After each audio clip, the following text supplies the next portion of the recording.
During a staff meeting, I raised concerns about safety. My manager laughed. "This isn't your concern, know your place." A week later, I was quietly let go.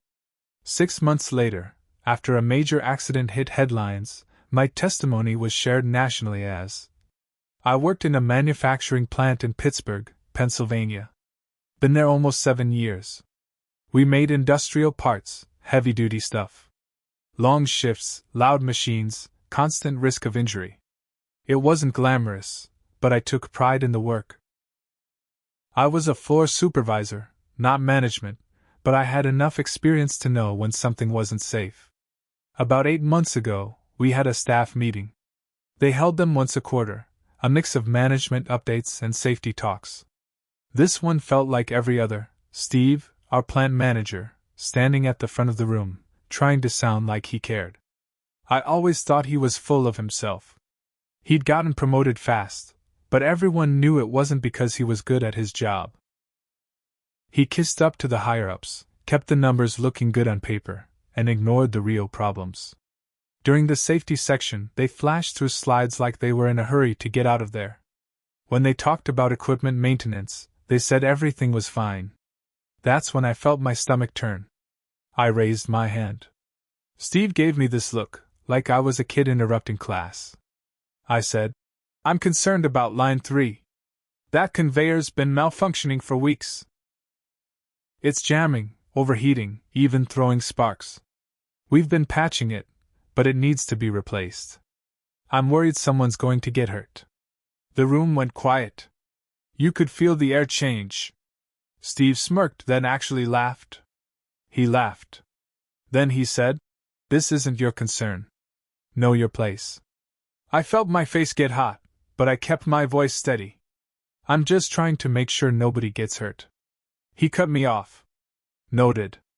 Let's move on." I sat there in shock.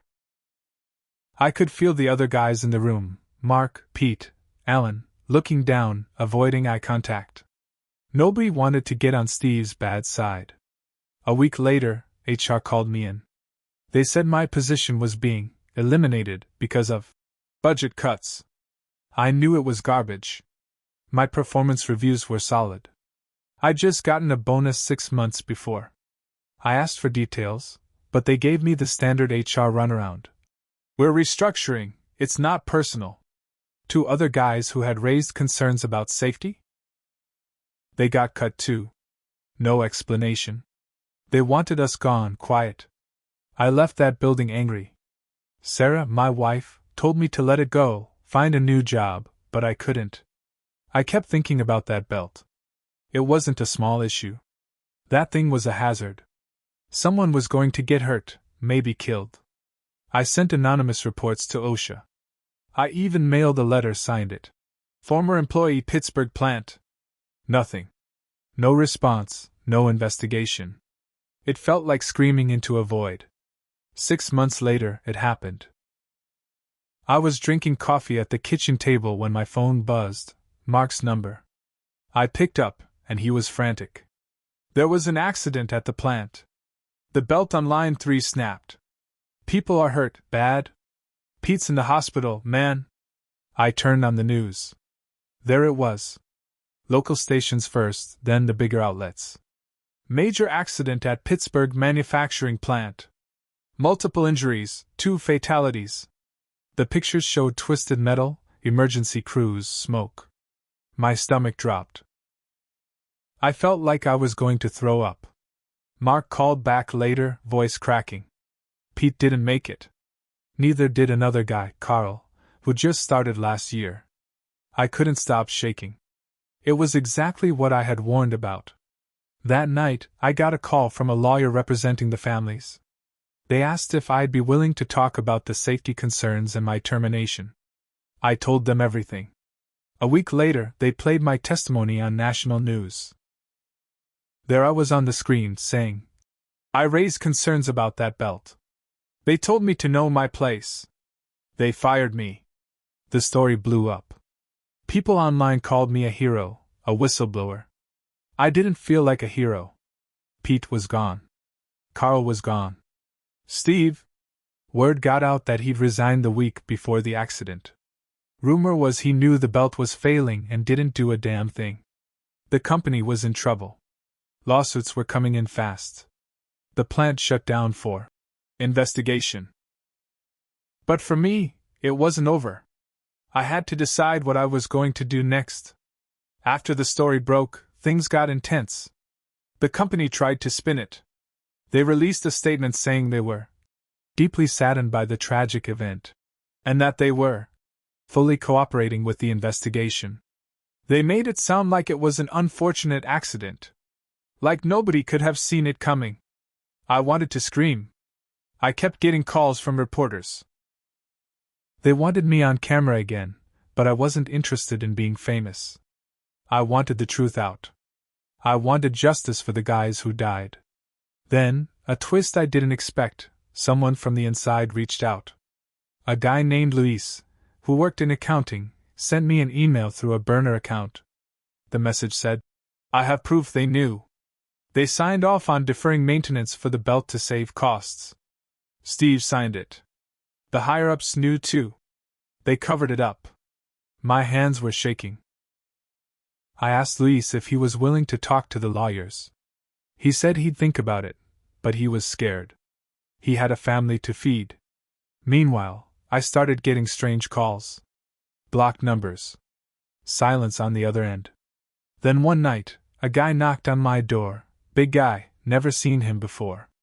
He said, "Maybe you should stop talking, for your own good." I stared at him and didn't say a word. He left, but I knew what it was. A threat. Sarah was terrified. She begged me to drop it, to think of our kids. I wanted to, I really did. But I kept seeing Pete's face, thinking about his wife, his kids. A week later, Luis sent me another email. This time, it had attachments. Internal memos, emails between Steve and the higher-ups. They were talking about the belt, calling it a low-priority issue. Steve even wrote, "Delay the repairs, replace it next year when budget frees up." They knew. They all knew. I forwarded everything to the lawyer. Then, something happened I didn't see coming. Steve called me.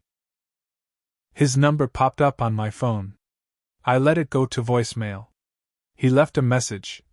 "Look, we can make this go away. Let's talk." No lawyers. No way in hell I was calling him back. The next day, the plant's parent company issued another statement. They denied any wrongdoing, said they were committed to safety, and tried to shift the blame onto human error. I wasn't backing down. I went back on the news.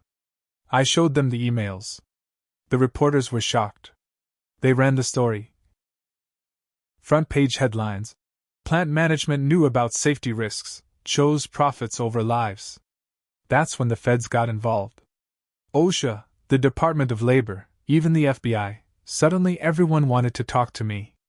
I started getting letters from the company's lawyers, demanding I stop talking, threatening me with a lawsuit for disclosure of confidential information. But I didn't care. I told them, "Sue me if you want. I'll see you in court." That's when Luis disappeared. He stopped answering emails. His phone went straight to voicemail. I heard from a friend at the plant that he'd quit suddenly and moved out of state. Some said the company paid him off. Others said he got scared and ran. I didn't know. All I knew was, I wasn't done. A few days after Luis went silent, I started noticing things. Small at first, my car's tires slashed in the driveway. A man parked across the street, engine running for hours, just sitting there. Sarah was scared. My kids were asking questions I didn't have answers for. I filed a police report about the threats, but they didn't take it seriously. "Probably kids messing around," the officer said. But I knew better. Then, late one night, my email was hacked. I got locked out of my accounts. My phone buzzed with a message from an unknown number. "Stop. This is your final warning." I felt like I was being watched everywhere I went. A few days later, a small local news station ran an interview with a man claiming to be a former employee of the plant. He said I was lying, that I'd made up the safety issues to get back at the company after being fired. The guy's face was blurred, his voice distorted, but I knew it was Steve's doing. Trying to discredit me, make me look like a bitter ex-employee with an axe to grind. But I wasn't alone anymore. A woman named Dawn reached out. She'd worked in the plant's procurement office for years. She told me Steve had pressured her into signing off on the delayed repairs, even after she raised concerns. She had emails. She had logs. She was scared, but after she saw the news stories, she decided she couldn't stay quiet. Dawn agreed to meet with the lawyers. She handed over everything. And just like that, the story blew up even bigger. More employees came forward. A guy from the maintenance crew admitted they'd been told to patch things up instead of doing full repairs. An engineer said he'd been overruled when he raised concerns months before the accident. Steve's name was all over it. Then came the biggest twist yet. A whistleblower inside the corporate office, someone high up, I never got their name, leaked internal documents showing that Steve had been given a massive bonus just months before the accident. The bonus was tied directly to cost-cutting measures, including delaying equipment repairs. They had the receipts. It was all there in black and white. Steve had been rewarded for putting people in danger. And the higher-ups knew. They'd signed off on it. That's when the FBI started raiding company offices. But it wasn't over for me. I got a letter in the mail, anonymous, no return address. Inside was a picture of my kids playing in our yard. A note was scribbled across the back. Back off. Or else. That's when I realized this went deeper than just one plant. The company was desperate. They were trying to scare me into silence. But I wasn't backing down. I started wearing a camera on me at all times. I got a lawyer for myself. I filed another police report. I told the FBI about the threats. And I made sure the public knew what was happening. This wasn't just about a failed conveyor belt. This was about a company willing to ruin lives to protect their profits. I wasn't going to let them get away with it. The threats kept coming. Anonymous letters, slashed tires, even a brick through our front window. The police still weren't taking it seriously. They said without evidence, there wasn't much they could do. But the FBI was paying attention. They'd been building a case against the company, and now they had enough to move. They raided the corporate offices, seizing documents, computers, everything. Steve was arrested, along with several top executives. The charges included negligence, obstruction of justice, and conspiracy. The trial was intense. I testified, along with Dawn and other former employees. We laid out the pattern of ignored warnings, deferred maintenance, and deliberate cover-ups. The jury didn't take long to convict. Steve got 25 years. The other executives got varying sentences, but none less than 10 years. The company was fined heavily and forced to pay restitution to the victims' families. As for me, I received a settlement for wrongful termination and the harassment I endured. It wasn't about the money, though. It was about justice. I still think about Pete and Carl. Their families are trying to move on, but the pain remains. I visit their graves regularly, leaving flowers and reflecting on the cost of silence. I've since started working with a nonprofit focused on workplace safety, sharing my story and advocating for stronger protections. If my experience can prevent even one tragedy, it's worth it. The road was long and harrowing, but in the end, truth prevailed. And I found my voice. It all came crashing down the day of the trial verdict. Steve sat there in a cheap suit, pale, hollow-eyed, like he hadn't slept in weeks. When the judge read out his sentence, 25 years in federal prison, he just stared at the floor. No reaction. No apology. His family was in the courtroom, and his wife started sobbing. The other execs got their sentences too. The VP of Operations? 15 years. The CFO? 10. The plant safety officer, who signed off on the cover-ups? 12 years. Every single one of them was hit hard. The company itself was hit with a $100 million fine and ordered to pay out millions more in civil suits. But that wasn't the end of it. A second investigation uncovered even more. They'd been cutting corners on safety at plants all over the country. Other whistleblowers started coming forward. It became a national scandal. The company's stock tanked. They laid off hundreds, then declared bankruptcy. That name, that company, gone. Steve's assets were seized. His fancy house, his cars, all auctioned off to help pay the damages. His wife filed for divorce. His kids? They wanted nothing to do with him. I'll never forget the day I saw him on TV, being led away in handcuffs, cameras flashing. His face looked like someone who'd lost everything, and he had.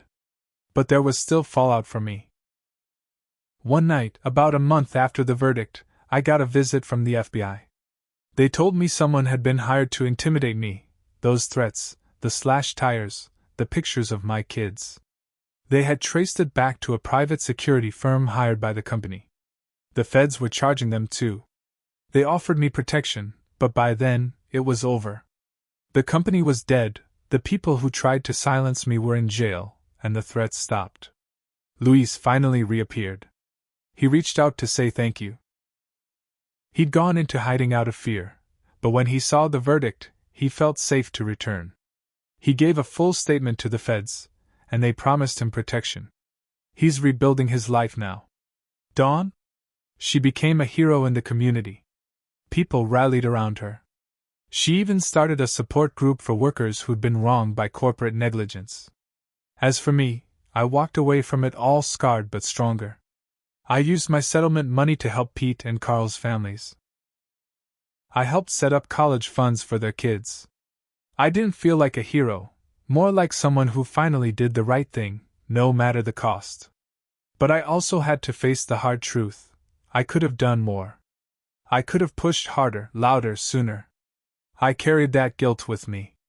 Still, the outcome felt like justice. Those men in suits thought they could silence me, that they could push me out, cover up the truth, and keep their money flowing. But they were wrong. They underestimated the power of a voice that won't stay quiet. In the end, they lost everything, their jobs, their freedom, their reputations. And the plant? It stands abandoned now, a rusting shell, a reminder of what happens when greed is allowed to grow unchecked. I still drive by sometimes. I pull over and look at the empty lot, the broken windows, the weeds growing through the pavement. And I think about the men who work there, the families they left behind, and the price of silence. I learned a hard lesson. When you see something wrong, you speak up. Even if it costs you everything. Because sometimes, everything is what it takes to finally make it right.